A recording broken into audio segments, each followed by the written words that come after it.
Are you a slicer? Do you tend to slice your longer clubs out to the right and pull your shorter clubs off to the left, like a 7-iron coming into the green? Are you always pulling it to the left? Then you have a problem that is very, very common in the golfing world. The slice will probably be the number one most common fault in golf, I would say. Now, there's a few different things that can cause it, but the most common thing is the path. So when you get to the top, the club is coming out and across, and you'll either pull it left if the club face is square to that path, or if you hold the club open, usually because you're sick of seeing it going left, it'll slice out to the right. So you'll get left, right, army golf as they often call it. So it's the path that is the problem. Now, again, hard for me to say, just doing a tip, exactly what's causing your slice, but one of the most common faults that causes a slice is, rather than turning on the way back, it's swaying or tilting on the way back. Now when you tilt this way, the hands get up very high. It's very easy to come down and across. So tilting back, hands are up high, you've got no power because you haven't got a turn, so you're trying to create power and you come down and across the ball.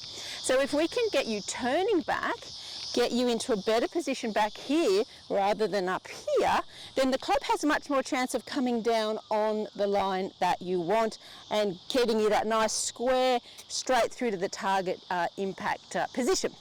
So we need to replace the sway with the turn. So when you're swaying or tilting, generally the left shoulder tends to go down and the right hip tends to go out, and what we ideally want is the left shoulder staying high and the right hip going behind us. So you can take your club and pop it across your shoulders. When you turn back, make sure the club stays reasonably parallel to the ground. In other words, don't let it point down on the way back. Similar with the hip, keep the club parallel to the ground, let the hip go behind you. Don't let the right hip come out. We used to call this Elvis knees in the golf swing, when you're tilting a lot rather than turning. So it's that nice sort of squat turn rather than tilt or sway. Now if you can replace this sway with a turn, you're going to get into a good position to strike the ball squarely, hit it a lot straighter, hit it a lot more powerfully, and get a lot more consistency. So it's going to be a little bit hard in a tip for me to tell you exactly what you're doing wrong that's causing your slice, but this is a very common problem, so check it. So make sure you're turning, feel that your head is a central point, that your swing is moving around, and you've got this nice level turn. And do the same with the hips, check it with your club.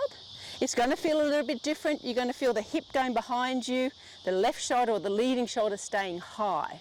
So that's your homework, to eliminate the sway, replace it with a turn. You're going to get a lot more power and a lot more consistency and get rid of that slice, hopefully.